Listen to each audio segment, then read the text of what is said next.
Bienvenido, gente, gracias por estar. A todos los que nos visitan de otras partes del mundo, a todos los que vienen de otros lados, gracias. Y a esta gente maravillosa que se suma, que realmente estamos muy felices porque podemos darle la bienvenida y podemos decirte que es un placer que puedas estar acá. ¿Están listos, sí o no? Muy bien. Desde muy joven yo tuve una curiosidad recurrente. Una pregunta, ¿no? Una pregunta, un interés que me persiguió durante décadas, durante mucho tiempo. Y quizás sepas de lo que te hablo. Estoy hablando de esos momentos, esas preguntas que nos mantienen despiertos hasta tarde y no sabemos por qué, que nos distraen, cuando intentamos concentrarnos, que parecen a veces aferrarse a la última hebra de nuestra voluntad y no nos deja tranquilo hasta que obtenemos una respuesta. No son esos grandes interrogantes necesariamente filosóficos, pero a veces son preguntas que nos inquietan, ¿no? Y esta es la pregunta que irrumpía a cada momento en mi mente. Siempre tenía la inquietud de por qué la gente hace lo que hace. ¿Por qué hacemos lo que hacemos? O sea, te lo voy a poner así. Para ser más claro, ¿por qué en temas de vocación algunos hacemos lo que hacemos? Te preguntaste, por ejemplo, ¿por qué escriben los escritores? ¿Por qué actúan los actores? ¿Por qué enseñan los maestros? No sé, ¿por qué pintan los pintores? ¿Por qué cantan los cantantes? A ver, ¿qué es lo que los impulsa a la gente a dedicar la mayor parte de su día o de su vida a este tipo de ocupaciones? ¿Por qué la gente hace lo que hace? Yo creo que la respuesta merece mayor explicación, que es la remuneración. Porque inmediatamente nos viene a la mente, y bueno, por el dinero. No necesariamente. Porque, a ver, somos muchos quienes invertimos tiempo, energía, a ciertas responsabilidades, a cierto trabajo, a tareas que a veces no nos reportan ni un centavo. De hecho, los que viven del oficio, como el invitado que te presenté recién, los que viven de un oficio comenzaron sin ninguna remuneración. Lo hicieron simplemente por el histrionismo, por el talento, por despuntar el vicio, porque les gustaba. Después algún día alguien les empezó a pagar o se profesionalizaron. Y yo conozco mucha gente, me consta, que ocupa tiempo de su día, de su jornada para voluntariado de hospitales, para grupos sin ánimos de lucro. Lo hacen a veces fuera de hora, en escuelas, trabajan en escuelas públicas, obras de caridad, actividades muy nobles, que no les reportan, insisto, ningún centavo. De hecho, aquí en Rivadeneira tenemos más de 600 voluntarios que trabajan muy duro. Son 600 personas, incluyendo Welcome Team, los que están allí en el tránsito, los que acomodan la gente, los sugieres, la gente de seguridad, los que trabajan, los que hacen el mantenimiento. Eso es casi 10 veces más que el equipo pago que tenemos en planta, a los cuales también se los celebro y les agradecemos todo lo que hacen a nuestro querido voluntario. Por si nunca se los agradecemos públicamente. Yo digo, si no fuera por los voluntarios de Rivadeneira, desapareceríamos en cuestión de días. Yo creo que no podemos subsistir, no podemos gestionar ni siquiera una semana. Entonces, ¿por qué la gente hace lo que hace? Y ahí podemos decir, bueno, porque lo hago para Dios, porque es mi deber, porque es mi llamado ministerial. Pero yo hablo de todo el espectro, de todos. Insisto con la pregunta, ¿por qué el actor actúa? ¿Por qué el cantante canta? ¿Por qué el escritor escribe? ¿Por qué el futbolista juega? ¿Por qué empieza a hacerlo? Hace algunos años me invitaron a dar una conferencia a médicos en Bogotá, Colombia. Y eran médicos que se iban a reunir con el propósito de hablar de medicamentos. Desde el inicio yo supe que quería captar la atención de estos profesionales de medicina. Así que yo dije, si voy a hablarles, tengo que entrar por la puerta de la ciencia. Mínimo de la razón. No puedo apelar inmediatamente al corazón, al alma. No porque los médicos sean desalmados, yo no dije eso. Simplemente porque es un público complejo. Entonces yo dije, bueno, tengo que entrar por el lado racional. De hecho, cuando me invitaron, va a ser un grupo de médicos, no saben quién sos, no saben a qué te dedicas. Yo tenía mis dudas. Pero me insistió, el anfitrión me dijo, quiero que le hables a mis colegas un poco de Dios, de la vida, y yo sé que los vas a poder conectar. Pero una cosa es pensarlo y otra cosa es llevarla a cabo. Entonces se suponía que yo iba a ir a Bogotá esa mañana a cerrar la jornada, luego que diferentes representantes de laboratorios iban a presentar una nueva cantidad de medicamentos, así que ni siquiera era una reunión de tinte espiritual, motivacional, iban a presentar medicamentos y yo cerraba. Cuando ya los tipos habían desayunado y se querían ir. Yo tenía que cerrar. Entonces, los escuché por 2 horas hablar en lenguaje alienígena, totalmente desconocido para mí. Y yo he estado en eventos de empresarios, que más o menos entiendo de qué va la cosa. Los médicos no entendían nada. Estaba a punto de sugerirle que a los medicamentos le pongan nombre que tenga que ver con aquello que nos duele. Porque viste que cuando dejamos de tomar medicamentos por un tiempo, después vas a la nevera y no te acordás para qué cuerno era, y esto para qué era. Ah, para la fiebre, resulta que era Viagra líquido, no te acordás. Así que si me dejaban hablar, decir, ¿por qué no le ponen esto para la cabeza? El nombre, esto para la alergia, esto para ir al baño. Entonces, uno se acuerda con los años, mirá lo que era este medicamento. Hay nombres como Mucosan, que más o menos te da una pista. Evacuol, ya uno se da una idea también, ¿no?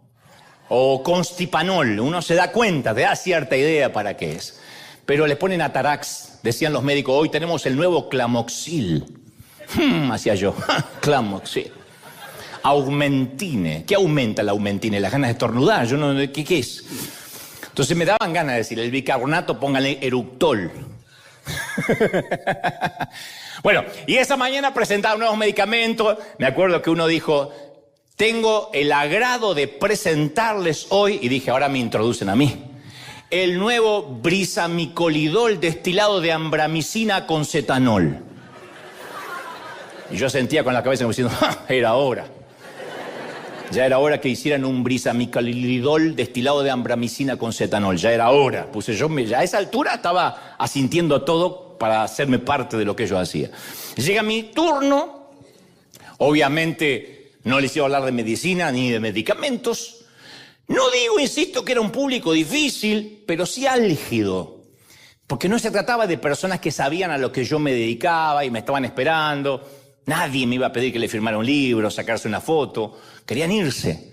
Entonces yo tenía unos segundos para captar la atención de ellos, de los galenos ahí reunidos. Así que miré al anfitrión que me decía, yo veía que querían como levantarse, me decía, no, tranquilo, no se van a ir hasta que no hables. Así que necesitaba racionalizar primero, para luego, en el mejor de los casos, poder darles un mensaje que permee el alma. Pero tenía que entrar por la cabeza, de manera que se me ocurrió que ellos podrían ayudarme a resolver el dilema que me venía tosigando por años. Y les dije, señores, yo sé que se quieren ir, no les quiero ocupar mucho tiempo, pero les voy a preguntar algo sin preámbulos. Por curiosidad, ¿cómo fue que terminaron en el campo de la medicina? ¿Por qué esto? Y en ese momento, al principio, ese público que parecía hostil, un público casi hostil, me comenzó a escuchar lentamente. No todos, pero algunos. La mayoría seguía con su celular.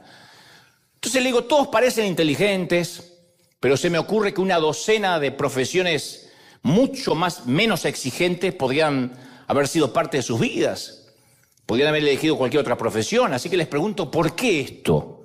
Y de verdad, es mi curiosidad como paciente, si se quiere. Porque antes de continuar, permítanme decir que yo no me dedico a lo que se dedican ustedes. Y que me maravilla esa capacidad que ustedes poseen de pasar tantas horas por semana para sanar, para aliviar a gente que no conocen, para vendar heridas ajenas. Pienso yo, digo que tuvo que haber sido una fuerza interior que los metió en esto. No creo que haya sido dinero. Y ahí sí levantaron la vista casi todos. Y digo, y si tuviera que adivinar, yo creo, me parece, perdonen mi torpeza, pero me atrevo a arriesgar que si tuviera que adivinar, es algo interior que es la misma fuerza que lo sostiene hasta hoy. Porque ¿qué otra cosa podría tener tanto poder como para triunfar sobre la presión que genera la industria de la demanda? Que cualquier paciente los puede demandar y pueden perder la licencia para toda la vida, para todo lo que se prepararon y estudiaron. El saber que pueden perder todo por una mala praxis. inconsciente a veces, además de interminables horas de guardia en hospitales públicos sin los insumos necesarios. Entonces dejé que la idea les penetrara en sus mentes, que lo asimilaran, y durante los segundos de silencio noté que algunos ya empezaban a guardar los celulares y por primera vez ahora todos me prestaban atención. Entonces le dije, verán, yo tengo una teoría. No es la teoría, pero es una teoría. Una teoría, tómenla o déjenla, pero quiero presentarla ante ustedes a ver si me ayudan a desasnarme en esto. Y entonces expuse mi filosofía de cuando hierve la sangre, que es una filosofía en la que concluí después de haber visto casos como este. Les dije, ¿cuántos de ustedes entraron a la medicina a causa de una tormenta de frustración? Que es casi literal, eso de que te hierve la sangre. Los médicos lo saben. Por eso usé esa metáfora la primera vez, porque es un aumento de la temperatura corporal denominado hipertemia, que es inducida por un estrés psicológico. Es una respuesta básica que tenemos todos los mamíferos. Todos nosotros somos mamíferos, no me miren así como diciendo, ¿qué pasó? Somos mamíferos. Y el objetivo cuando se calienta la sangre es justamente calentar los músculos para facilitar la lucha o la huida. Es algo que tiene que pasar, literal. Eso que me hierve la sangre no es una licencia poética, no es una metáfora, literalmente. No hierve, pero se calienta. Entonces le dije, tal vez a ustedes les hirvió la sangre, tuvieron una tormenta de frustración. Y quizás esos médicos habían crecido con un padre que sufría una enfermedad crónica y habían visto cómo un ser querido moría a causa del Parkinson, del lupus, del cáncer, de la metástasis avanzada, la leucemia. Quizás habían ellos mismos luchado contra una enfermedad y ahora querían ayudar a otros a lograr lo mismo. Para algunos que hubiesen visto a los suyos pasar por una necesidad porque habían crecido en lugares donde la atención médica no estaba al alcance o era deficiente. Y habrá habido algunos entre esos médicos que perdieron seres queridos a causa de un procedimiento negligente.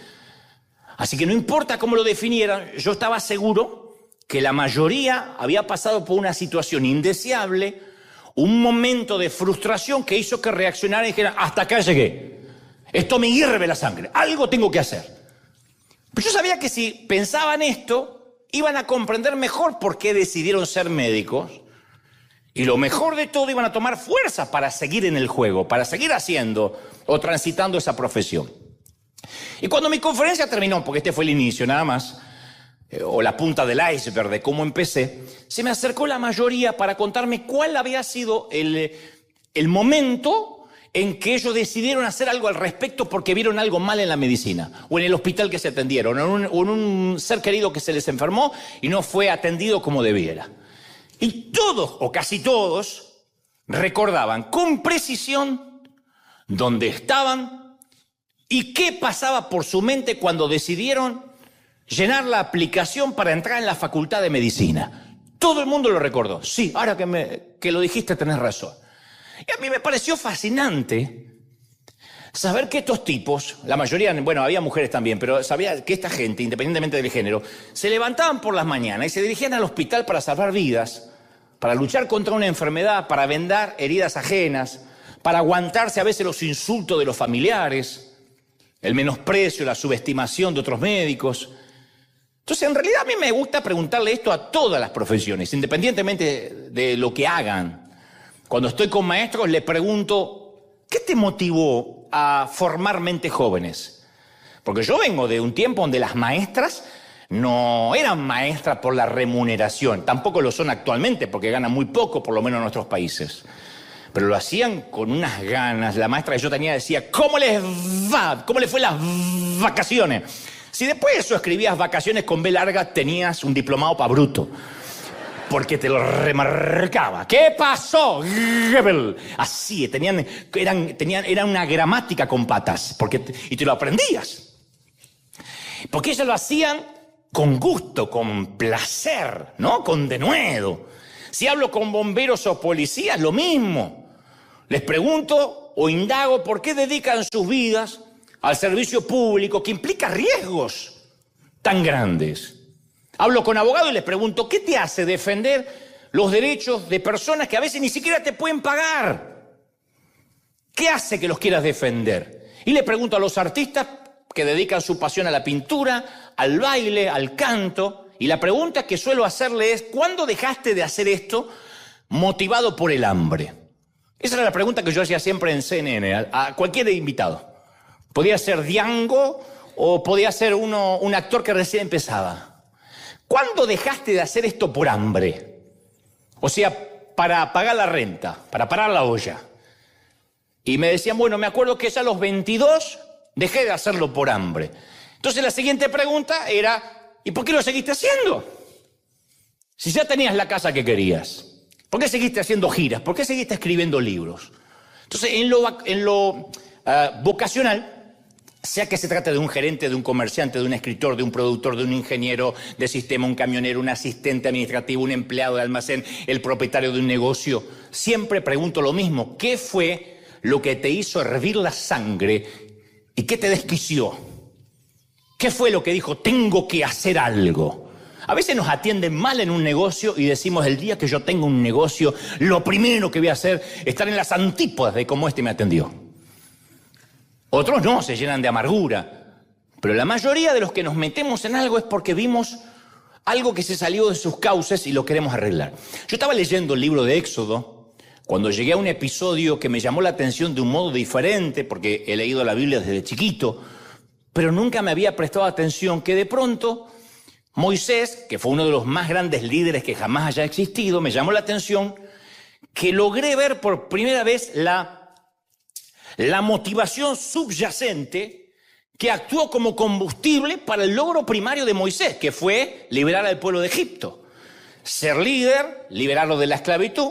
Y entonces Éxodo 2:11 dice, un día Moisés ya era mayor de edad y fue a ver a sus hermanos de sangre y pudo observar sus penurias. Observó sus penurias. Para los que no saben la historia, Moisés había crecido como un príncipe en Egipto. Fue criado por la hija del faraón, estaba acostumbrado a la nobleza, a la riqueza, a la libertad, o sea, disfrutaba de eso como algo natural, normal. No obstante, a pesar de su entorno de abundancia, él siempre sabía que no era egipcio en realidad, que eso lo tenía de regalado. Era hebreo de nacimiento, un judío que vivía como egipcio, pero no lo era. Así que cuando el texto habla de que vio a sus hermanos, se estaba refiriéndose a sus compatriotas de sangre hebrea, que fueron esclavos durante más de 400 años. Entonces, en esencia, el faraón tenía sus terratenientes que levantaban una economía floreciente en el país a base de los esclavos judíos, en las espaldas de los esclavos judíos. Ahí no había ética de trabajo, no había unión, no había sindicato. Tenían que construir ladrillos todo el tiempo para los proyectos majestuosos y ampulosos del faraón. Y en ese contexto lo encontramos a Moisés, que va caminando el tipo, y de pronto ve, además de la opresión repulsiva, que eran objeto lo suyo, ve y se torna peor cuando ve a un egipcio maltratando a un hermano suyo del pueblo judío. Maltratándole, pegándole, dándole latigazos. Entonces, Moisés dice, ya es mala la situación, son esclavos, los tipos, no tienen dignidad, le arrancaron todo. ¿De verdad hace falta el abuso físico, che? ¿De verdad? Y se pone loco, se le vuela la paloma y le bajan los buitres. Se le quedó el moño virado, dirán los cubanos. Se le quedó el moño. Y Moisés no tolera semejante nivel de injusticia, no lo tolera. Y de repente algo dentro de él se rompe, no lo aguanta más. Se tira sobre el egipcio, se genera una escaramuza y termina matando al egipcio. Y él, horrorizado, que no puede creer que era capaz de semejante tamaña violencia, lo esconde en la arena y escapa. Entonces era obvio que Moisés había sufrido una implosión. Le hirvió la sangre. El abuso, la opresión, la explotación de sus compatriotas por el poder egipcio le había hecho perder la cordura. Entonces el tipo estaba en una situación límite, estaba al borde de su fuerza emocional. Y dijo, estoy harto de esto, estoy desquiciado, me encoleriza. Y más adelante, en el libro de Éxodo, en el mismo libro, Moisés tiene una plática con Dios frente a un arbusto que no deja de arder. Y Dios le dice algo así como, Moisés, yo entiendo la ira que sientes. Yo entiendo, vi la misma miseria que viste en Egipto. Oí el clamor de los hebreos, sentí la angustia. Entonces lo que vos viste, lo que sentiste cuando el egipcio maltrataba al hebreo, yo también lo vi y lo sentí. Y quiero que sepas que odio el dolor y odio el sufrimiento y la opresión tanto o más de lo que la odias vos, de lo que la odias tú. Y justamente estoy buscando un tipo como tú, que le hierva la sangre como a mí, porque le quiero dar cauce a esa tormenta huracanada que está dentro tuyo, la quiero canalizar en algo positivo. Vamos a usarla. Esa es tu emoción primitiva. Y yo creo que alguien con esa capacidad de acción te hace un activista, te hace una persona que no puede permanecer impávido ante la injusticia. No puedes permanecer impávido ante la crueldad.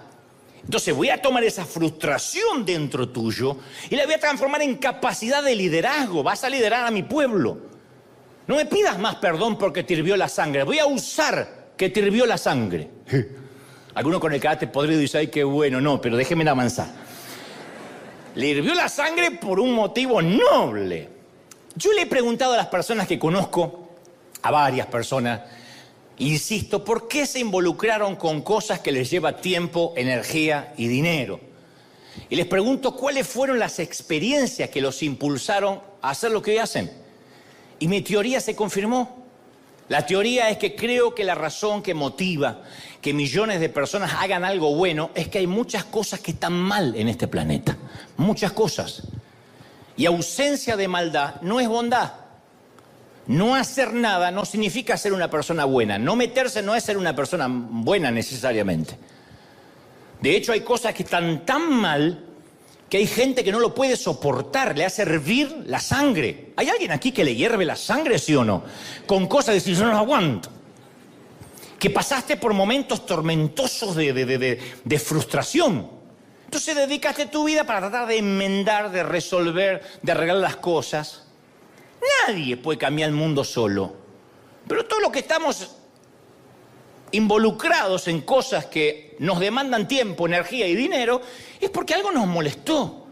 Entonces, en esa encuesta informal que yo hice, los catalizadores que encontré en las personas son muy diferentes, pero el común denominador es que aquello que hacen está íntimamente ligado a una frustración que les encendió un fuego y hoy la llama no se les apaga. Lo que nos suele romper el corazón sucede para que hagamos algo al respecto. Si algo te rompe el corazón es por algo, cuando es un patrón.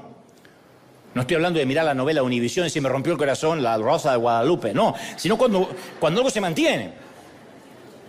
Y todo comienza cuando encontramos eso que es un patrón en nosotros y que toda la vida consecuentemente nos ha molestado. Hay algo que te molestó toda la vida y te sigue molestando. Yo sé que hay gente que le molesta todo, pero estoy hablándole al que le molesta una sola cosa. Hoy juntos vamos a ver qué es lo que te molesta. Dicho esto, un par de aclaraciones, dos aclaraciones a saber. ¿Me siguen, sí o no? Dos aclaraciones a saber. La primera tiene que ver con un axioma. A saber, insisto, aquello que nos hace hervir la sangre siempre revela algo dentro nuestro, siempre. ¿Qué te hace hervir la sangre? Es crucial saber eso. Ustedes me están diciendo, sí, ya lo dijiste. No, lo voy a decir otra vez. Aquello que te hace hervir la sangre revela algo dentro tuyo. ¿Por qué me molesta lo que me molesta? ¿Por qué te molesta lo que te molesta?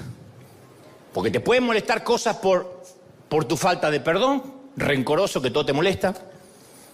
Te pueden molestar cosas por envidia, por inseguridad, por tu orgullo, por nuestro orgullo, por no poder tener el control de lo que otros piensan de nosotros, por no poder manipular a un hijo, por no poder manipular a un cónyuge, porque no nos dan el crédito, porque no nos honran, porque no nos reconocen.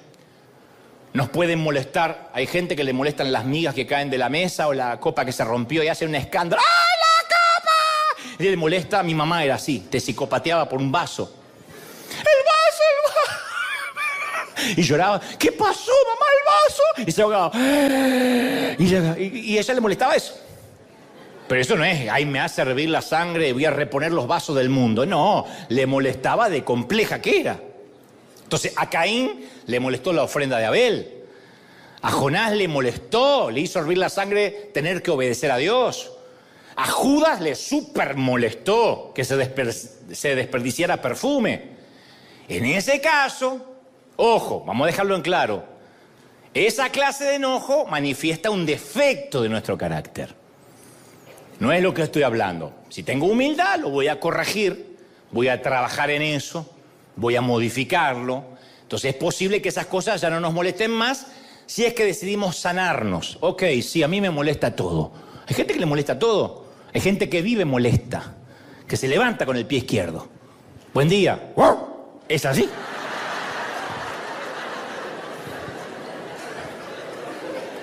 Y voy a decir, ¿por qué ladra? Porque es así, porque le molesta todo, porque está cruzado, porque la vida le debe algo. Entonces, se rió, ¿viste? Ahí la señora ladra. Entonces, hay un enojo que saca a luz nuestra carne, lo peor de nosotros. Y hay otro enojo que se alinea con el corazón de Dios. No obstante, si mi enojo, tu enojo, es contra la injusticia, te enojan las mentiras, la corrupción, ves los gobiernos de nuestros países y decís, pero puede ser uno peor que el otro. Y dice que los problemas son porque lo heredó del gobierno anterior y el gobierno anterior lo heredó de los anteriores. Y dice, ¿quién se va a hacer cargo? Y te hierve la sangre, eso es una cosa. Si te hierve la sangre, la falta de respeto, el abuso, la mediocridad, el maltrato. Entonces está bien que te hierva la sangre, está bien. A mí me gustaría que le digas al que está a la derecha, a la izquierda, está bien que te hierva la sangre, está bien, decíselo para que se convenza. Está bien que te hierva la sangre. Si te dice, wow, wow, el de al lado no entendió. Está bien. Ahora, lo que nos molesta siempre revela quiénes somos. Ahora. Si no te molesta el chisme, que no te molesta, es porque sos un cizañero, tenés el espíritu de doña Florinda. ¿Te gusta? ¿Te cuento algo? Bueno. Pero para estar ahora, muere acá. Si no te molesta el chisme, es porque sos chismoso. Si no te molesta la mentira, es que sos un embustero. Si no te molesta el maltrato, es que estás escondiendo un abusador. A mí no me preocupa tanto el maltratador, sino aquel que no le molesta el maltrato, que se le hace común. Si no te molesta la impuntualidad, es porque soy de los que dicen, ahorita voy, y aparece media hora después.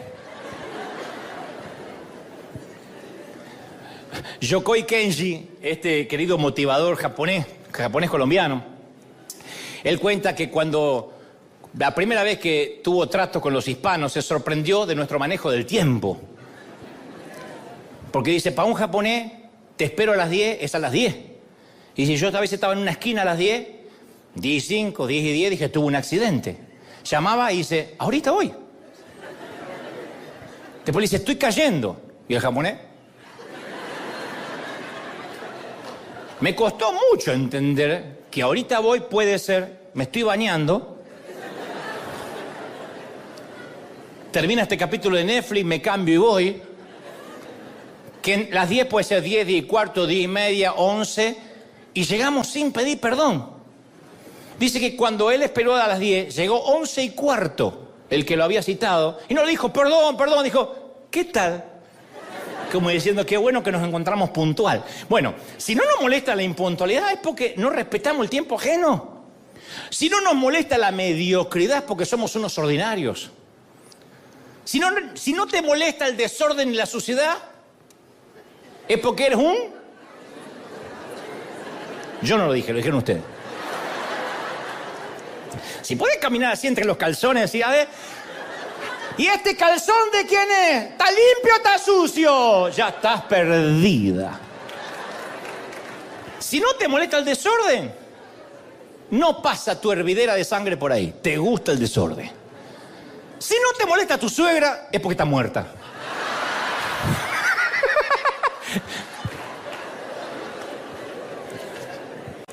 Entonces, mostrame un gran líder Y yo te voy a mostrar a alguien que no tolera la impuntualidad, que no tolera el desenfoque, que no tolera la mediocridad.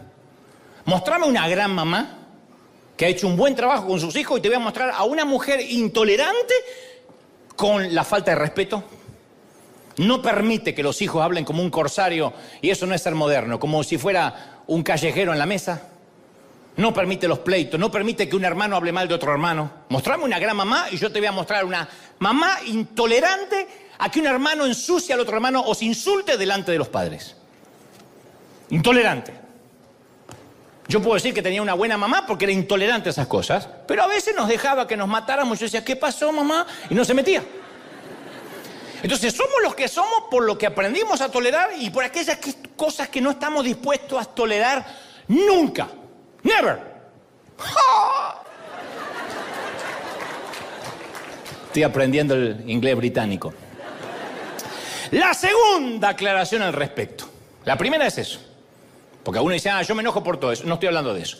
La segunda es diferenciar lo que nos molesta con la creencia de que hay que ser feliz con todo. Porque, a ver, algunos están preguntando, ¿y dónde queda eso de que hay que contentarse, de que hay que buscarle las cosas lindas a todo, de que hay que estar feliz? ¿No se supone que debo ser feliz y no enojarme? En especial en los círculos religiosos, siempre se nos está diciendo, no pierdas la alegría, no pierdas el gozo. Entonces, ahora, el problema con el contentamiento es que cuando tengo el contentamiento, lo cual está bien, pero vivo ajeno al mundo que me rodea, es fatal. Porque si no tomamos conciencia de esto, gente querida, vamos a terminar satisfechos, cómodos, olvidando que hay necesidad alrededor. Yo soy feliz. Levanto los vidrios polarizados del auto, anteojo oscuro y vivo en mi mundo, en la constelación de Andrómeda. Entonces la tendencia, que casi todo lo que vemos que nos produce incomodidad, desagrado, frustración, la tendencia es quitárnoslo de encima. Es como esa gente que mira a un indigente en la luz del semáforo y dice, ay, qué miseria, me hace tan mal, mejor no miro. No mires, nenes, no mires la pobreza porque es tan mal. Entonces apenas se incomoda o la incomodidad se asoma, el acto reflejo es buscarle un remedio, no mirar. Indiferencia, insensibilidad, no quiero mirar, me hace tan mal. Entonces miramos para otro lado, asqueados de una realidad que nos rodea, y esa es la peor patología de un grupo humano. Ni hablar de una iglesia, la peor patología. ¿De qué nos sirve hablar de amor y compasión y dar vuelta a la cabeza cuando vemos a alguien que está pobre, indigente o tiene un problema físico? Es como mirar la noticia de la guerra y decir, no, a mí me hace tan mal mirar la guerra, no, mejor miro Netflix y me olvido de todo. Y a veces es al revés. Es pedirle a Dios un rumbo claro sobre qué acción tenemos que tomar, a ver si podemos aportar algo para cambiar eso. No vamos a quitar los pobres del mundo. Jesús dijo, los tendréis siempre con ustedes. Pero eso no significa que los ignoremos. Si algo te estruja el alma, si te estruja la miseria, la pobreza, en serio te digo, la solución es acercarse a la pobreza. No es que me hace mal, por eso, porque si te hace mal hay que acercarse. No es que te hace mal, te hierve la sangre para que te alejes. Hay que acercarse. Hay que reacomodar los patitos, de manera que uno pueda ver las condiciones horribles que tienen que vivir algunas personas. Ahí es cuando uno descubre la verdadera alegría de vivir. Porque a veces lo sagrado se vuelve común. A veces lo que tenemos como lujos lo damos por sentado. Alguien lo paga. El agua corriente está. Abrimos el grifo y sale el agua. Y no todos tienen agua para bañarse o agua para tomar. Y si podemos hacer que lo vean nuestros hijos, mejor todavía. Especialmente los hijos dicen, ay, pa, no tengo el iPhone 13 Pro. Y estoy mal, Dios no me ama. Ponelo frente a la pobreza. Acomodale los patitos. Cuando se frustran porque no hay Wi-Fi. Entonces, abrazar esa frustración, especialmente para los que estamos atrapados en el círculo religioso, abrazar la pobreza para que, tengo que hacer algo. No puedo cambiar el mundo, no estoy sentado en el sillón del salón oval, pero no podemos vivir en una nube de flatulencia religiosa, por decirlo de un modo fino. ¿Se entendió la metáfora? Yo te voy a confesar algo. Lo último que yo quería hacer en la vida es ser pastor, algo parecido a un pastor, o estar frente a una iglesia. No se sientan menospreciados, pero estoy hablando de lo que no quería hacer. Mi idea era dedicarme al dibujo, a actuar, a producir programas de televisión. Yo siempre me gustó lo histriónico. Y dije, ese va a ser mi destino, ¿no? Y no quería nunca, jamás, estar en esta posición. Maravillosa, por cierto, pero no la quería. Porque desde muy chico yo tenía integrada la ética de trabajo de mi papá, del trabajo duro.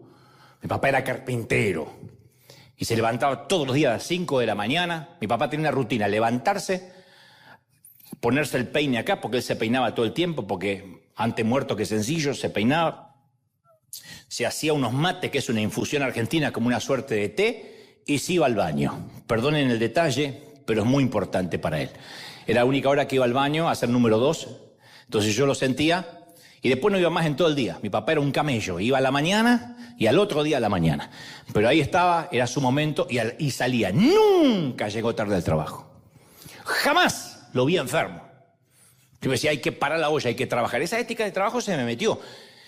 Pero tenía un problema casi lindando con el trauma. Esto de la cultura de trabajo, de trabajar, con la iglesia en la que yo iba de pequeño, en la que me crié.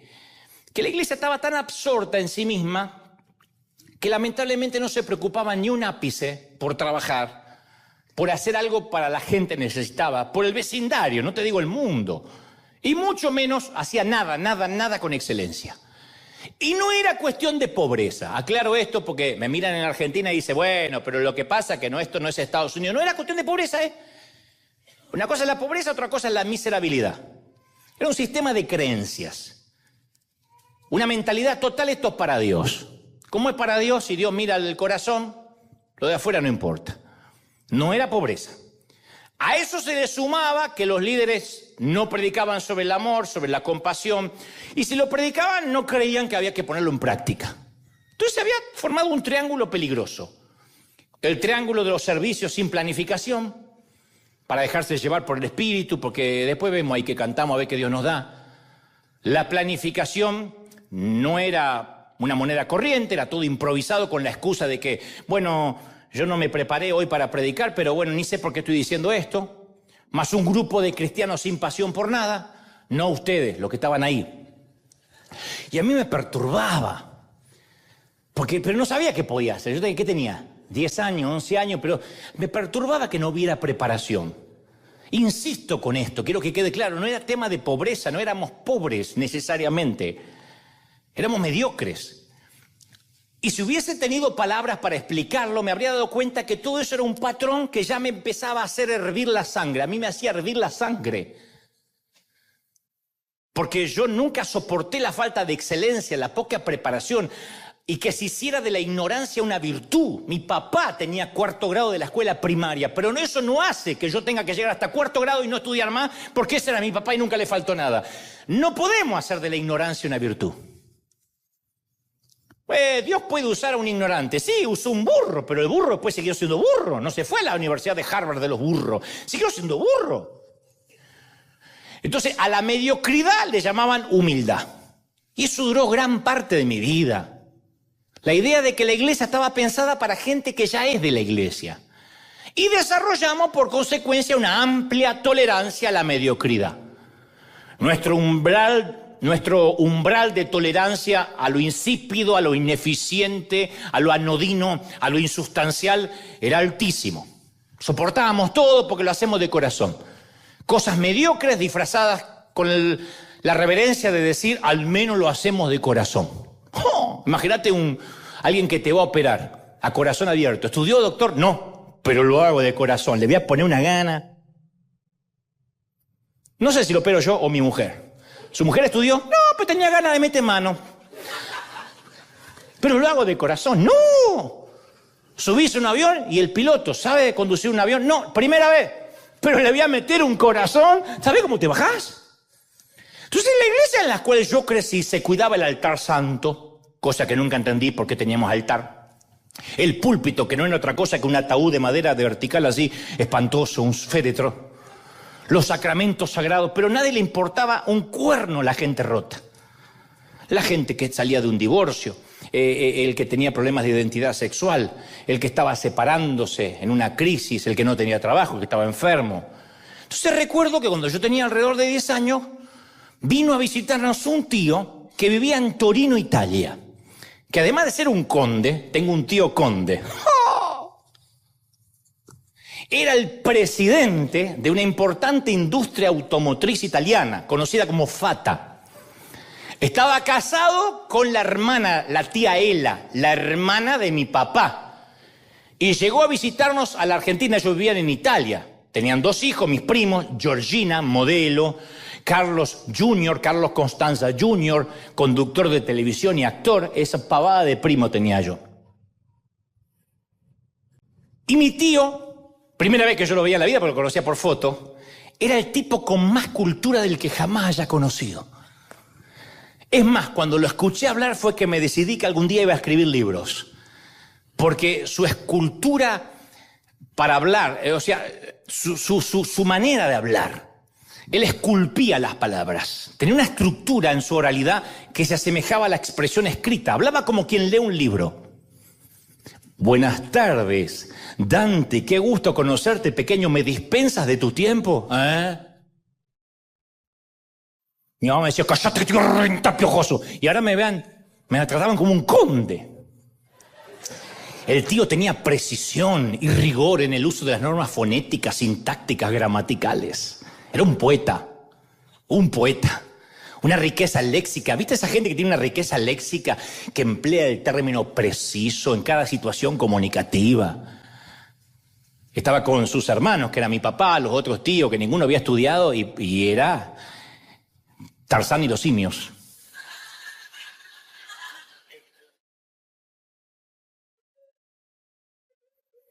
Y tenía menos mal que mis tíos se murieron casi todos, porque si no, no me quedan parientes en la Argentina ya.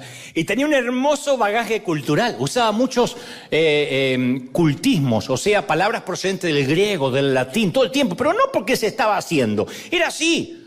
Conocía de vinos.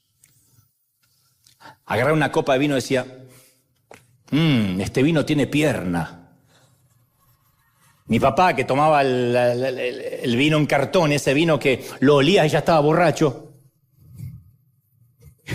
Este vino tiene pierna y algo de madera. Mi papá miraba si se le cayó algo adentro de la serrín. Sabía de cine, de geografía, de literatura universal. Citaba a Hemingway, Maquiavelo, Orwell, Miguel de Cervantes, Dante Alighieri y Shakespeare.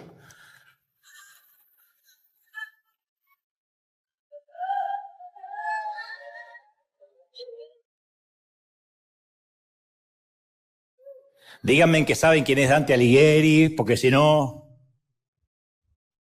Y cuando quería distenderse, leía lo que él llamaba libros de playa, de verdad. Me traje unos libros livianitos, ya porque no se iba a traer literatura universal en el avión.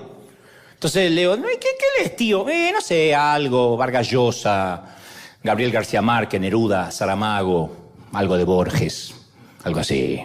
¿Por qué? Porque para leer, libros de playa.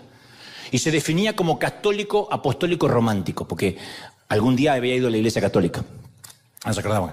Y luego de pasar un par de semanas por Buenos Aires y de asistir a una ópera, había ido a ver Aida, al Teatro Colón. Le dijo a mi padre, estoy considerando visitar la iglesia de ustedes.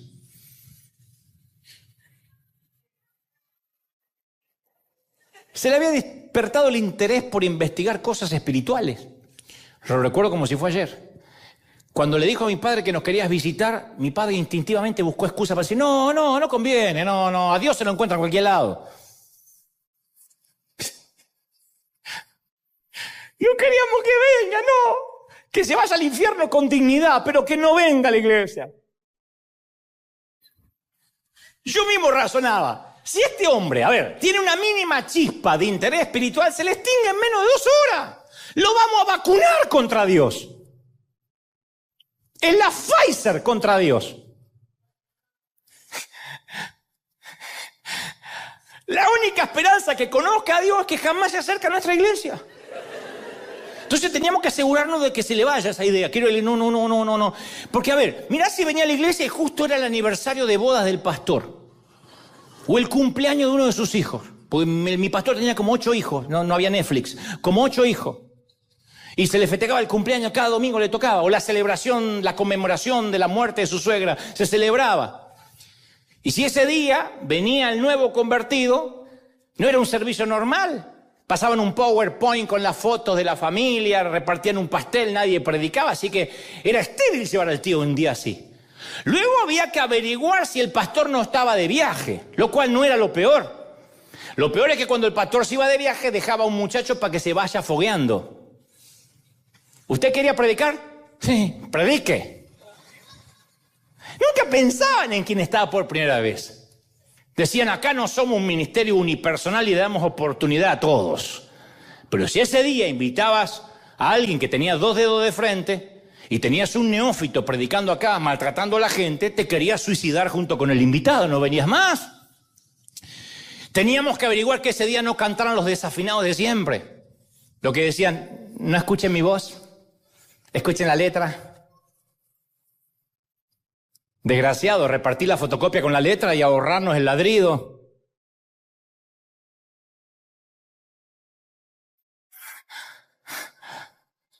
Repartí la fotocopia con la letra, la llevamos a casa, la leemos tranquilo, ahorrarnos el aullido. Era así.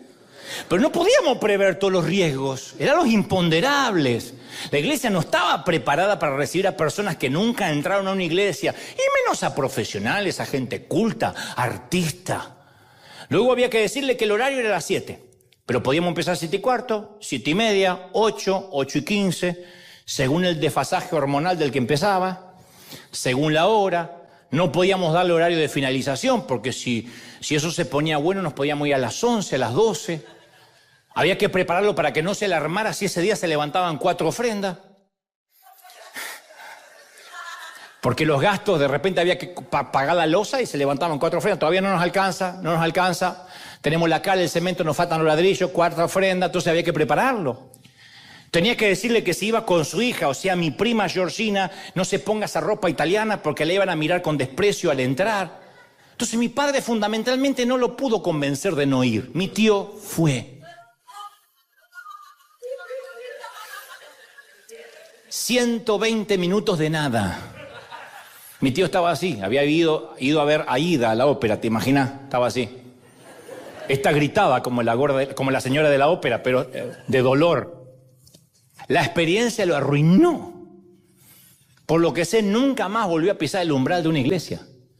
Y yo no fui afectado, él no fue afectado únicamente por esa experiencia, yo también. Desde ese momento mi sangre hirvió por la falta de preparación, la falta de excelencia, por el faltar el respeto a la gente, al tiempo, y catalicé lo que sentía. Entonces una vez escuché a un pastor decir, si una iglesia no se transforma en un hospital del alma excelente, se va a devenir en un museo de santos hipócritas. Y mientras que él pintaba una imagen de cómo tiene que ser la iglesia de Cristo, yo sentí que mi espíritu se encogía porque yo nunca había pertenecido a una comunidad así.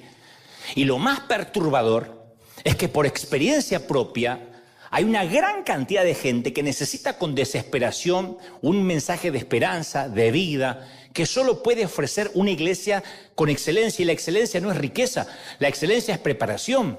Tuve una idea clara de la belleza, del poder, del potencial que puede tener una iglesia cuando se prepara. Y supe entonces, de algún modo extraño, que algún día tendría la oportunidad de estar ante una nave insignia, con mensajes planificados, con música mínimamente ensayada. Y yo dije, si en Broadway, algo tan fútil como Broadway, ensayan y no se permiten la mediocridad, ¿cuánto más nosotros que supuestamente decimos que tenemos a Dios? Y pensé en gente como mi tío, que no iba a regresar nunca más a una iglesia. Una iglesia sencillamente que estaba pensada para cristianos. Y dije, tenemos que tener una iglesia que abrace a la gente rota, que venga el letrado, el indocto, el que no pudo estudiar, el que salió de Harvard. Sentí que Dios me decía, Dante, yo voy a convertir eso que te saca de quicio, esa frustración en algo positivo. Yo sé lo mucho que te desespera. Y porque te aflige, yo voy a canalizar tu energía en eso. en que algún día puedas estar en una iglesia donde la gente se sienta amada cuando entra. Te voy a dar una visión persuasiva para que brindes un lugar para que la gente que está alejada de mí se sienta bienvenida y animada a regresar. Una iglesia para la gente que no iba a una iglesia. Y me comprometí a no juzgar a la gente, nunca. Jamás a expulsar a nadie por sus creencias, por su manera de vestir. Por eso nuestra bandera es todos o nadie. Si estás roto, somos el hospital. Sea lo que te haya pasado en la vida, este es tu lugar seguro y tu refugio. ¿Alguien tiene que aplaudir más que eso? ¿Sí o no? Termino. Lo que te rompe el corazón, aquello que te estruja el alma, es para que hagas algo en la vida, para revertir tendencias destructivas de esta generación. No te extrañes si oyes la voz de Dios que te dice: yo por eso te diseñé, por eso te hago que te hierva la sangre. Está bien que te hierva la sangre. Ni una sola de tus lágrimas de angustia son en vano. Dios dice: voy a utilizar cada gramo de lo traumático que te pasó en la vida. Y yo sé que ese problema que te devastó, que te quebró, es para que hagas algo. A lo mejor sos el único que puede entender a un divorciado. A lo mejor sos el único que puede entender o la única que entiende a una mamá que sufre de cáncer en la matriz o en los senos, porque pasaste. Justamente, y voy a repetir esto último, Dios está buscando a alguien exactamente como tú, que entienda. Los que venimos de la pobreza somos los que podemos entender la pobreza, lo que es comer salteado y bañarse una vez a la semana. Y no por sucio, sino porque no había agua. Entonces, cuando uno ve gente que sufre en el planeta, tiene que saber que es gente que sufre y que también entristece a Dios, de manera que podamos nosotros hacer algo. Hay algo que nos hierve la sangre, hay algo que hierve la sangre y que lleva escrito mi nombre. A mí me hierve la sangre, entre otras cosas, la falta de excelencia. No somos los mejores, pero hasta donde la mente me da, yo sé que soy intolerante a la mediocridad. Entonces hay algo allá afuera que espera que Dios haga algo, que espera a Dios que hagas algo. Hay algo allá afuera que necesita movilizarte. Y esa va a ser tu música, esa va a ser tu canción interior, tu banda sonora por el resto de la vida. Será lo que te mueva y será lo que te haga estremecer. Pero eso allá afuera, que te hierve la sangre, no es para que des vuelta la cara, ni para que subas los vidrios espejados o polarizados, sino para que hagamos algo. ¿Estamos de acuerdo, sí o no? Tony Campolo, esto lo conté hace unos años y es mi historia favorita, te la voy a regalar antes que te vayas, por la misma ofrenda. Es una historia cortita pero magnífica. Y a lo mejor resume un poco todo esto. Es una historia de las que me gusta contar a cualquier parte del mundo donde voy, en una gira. Siempre trato de que esta historia entre en alguna parte. Cierta vez, Tony Campolo, que es un querido pastor, viajó a Hawái para participar de una conferencia. Llegó al hotel y por el desfasaje horario, por el jet lag, no podía dormir. De modo que esa noche estaba oscura, muy oscuro, las calles silenciosas, el mundo estaba dormido, pero él estaba bien despierto y el estómago le rugía de hambre. Y estaba todo cerrado, con excepción de una vieja y pequeña cafetería al final de un callejón. Entró, se sentó en uno de los bancos de la barra. De pronto entraron hablando fuerte y riéndose escandalosamente 8 prostitutas muy llamativas, muy extrovertidas. Venían de terminar su día laboral. Se sentaron en la barra y al instante Tony Campolo se encontraba incómodamente rodeado por un grupo de prostitutas que fumaban, decían malas palabras. De repente, la chica que estaba al lado de él le dice a su compañera, a su supuesta amiga, dice: ¿sabías que mañana es mi cumpleaños? Cumplo 39 años. A lo que la compañera en tono de burla le dijo: ¿y qué espera? ¿Una fiestita de cumpleaños? ¿Qué querés, que te consiga un pastel? ¿Que te cante el cumpleaños feliz? Y esta que cumplía años al día siguiente dice: ¿por qué sos tan mala? ¿Por qué me rebajas así? Estaba diciendo que era mi cumpleaños nada más, no pretendo una fiesta. ¿Qué me va a hacer una fiesta si nunca jamás en la vida me celebraron una? ¿Me la van a celebrar ahora con lo que me dedico? Y al escuchar estas palabras el pastor tomó una decisión. Se quedó, esperó que las mujeres se fueran. Inmediatamente después le preguntó al tipo de la barra: ¿Ellas vienen acá todas las noches? Y con una voz muy ronca, el tipo del bar le dijo, sí, cada noche. ¿Y la que estaba acá sentada al lado mío? Ah, esa es Agnes. Viene todas las noches, no falta nunca. Pobrecita, no sabe la vida que tuvo. Y el pastor dice, ¿no cree que le podemos organizar una pequeña fiesta de cumpleaños acá en la cafetería? Y el tipo dice, ¿sabes? Parece buena idea, porque Agnes es buena gente, ¿eh? Siempre está tratando de ayudar a alguien y nadie nunca hizo nada por ella. Así que hicieron planes. Y el pastor le dijo que regresaría al día siguiente con artículos de decoración para cumpleaños. Decoraron el lugar para que se viera bien. Y el dueño del bar había contado en la calle que esa noche iba a haber fiesta a las 3 de la mañana con todas las prostitutas de Honolulu.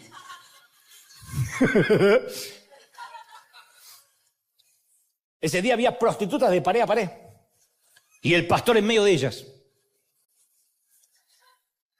A las 3:30 de la mañana. Y a las 3:30 de la madrugada, la puerta se abre y entró Agnes con sus amigas después de su día laboral. Y todos adentro le daban, ¡feliz cumpleaños, Agnes! Y ella fue sorprendida. Y Agnes perdió la compostura y comenzó a llorar sin parar.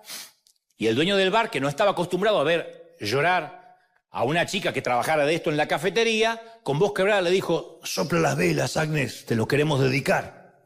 El tipo se asignó el crédito. Y el pastor se paró arriba de una silla y dijo, ¿les parece si oramos todos juntos y pedimos una bendición para Agnes? Y en esa cafetería vieja, herrumbrada y sucia, la mitad de las prostitutas de Honolulu lo escucharon orar a las 3:30 de la madrugada por Agnes, por su salud, por su salvación. Le pidió a Dios que cambiara su vida. Le pidió a Dios que sanara su corazón. Cuando terminó, el dueño del bar se acercó y medio con voz hostil le dijo, nunca me dijiste que eras un predicador. ¿A qué clase de iglesia vas? Y Campolo le dice, yo voy a la clase de iglesia que le hace fiestas de cumpleaños a las prostitutas a las 3:30 de la mañana. Y el hombre del bar se queda pensando, escuchá, y le dice, no, eso no puede ser. Si hubiera iglesias así, yo asistiría a una. Yo quiero iglesias así. Y justamente por gente como Agnes, o gente como mi tío, que vino de Italia, gente que nunca iría a una iglesia, es que a mí me hierve la sangre y decidí hacer algo. Campolo dice, hago esto porque no encuentro una sola iglesia que haga esto. Entonces, en algún punto del camino, aquello que un día nos hace enojar, nos va a motivar a hacer algo al respecto y decir, yo nací para esto. Y cuando lo digas, quizás Dios mire por el hombro de un ángel y diga, hey, ahí tenemos otro Moisés. Vamos a celebrar, señores. Vamos a celebrar aquello que nos hace hervir la sangre. Vamos a darle un aplauso grandísimo al Señor de señores, al Rey de reyes. Dale un aplauso grande, grande, grande. Por eso que nos hace hervir la sangre, por eso maravilloso que nos conmueve, que nos estremece. Alguien tiene que aplaudir más que eso. ¡Arriba, gente!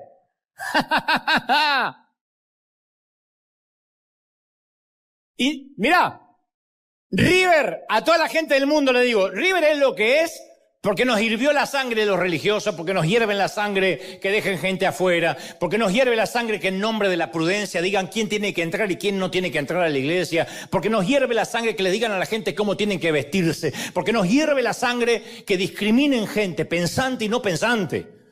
Por eso River es un hospital del alma, porque sí, entramos todos, porque todos necesitamos a Dios. Independientemente de la vida, cómo te haya tratado, de dónde te haya traído Dios, necesitamos un encuentro con el Señor. Y por eso es que somos un hospital del alma.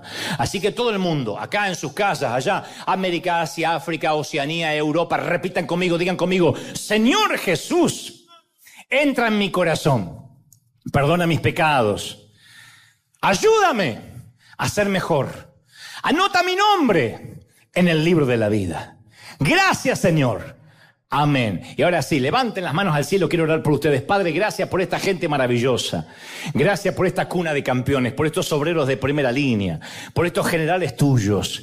Gracias porque puedo transmitirle lo que creo has puesto en mi corazón. Por eso que hierve la sangre, por eso que molesta. Vamos, son los últimos minutos, pero ora al Señor y dile, Señor, gracias, porque eso que me molesta por años es lo que me va a instigar a hacer un cambio. Hay gente que va a comenzar empresas a causa de algo que les molestó. Otros que empezarán a ser actores, artistas, pintarán, escribirán, lo que sea. Cambia las reglas de juego. Y si cambia las reglas de juego será porque las reglas de juego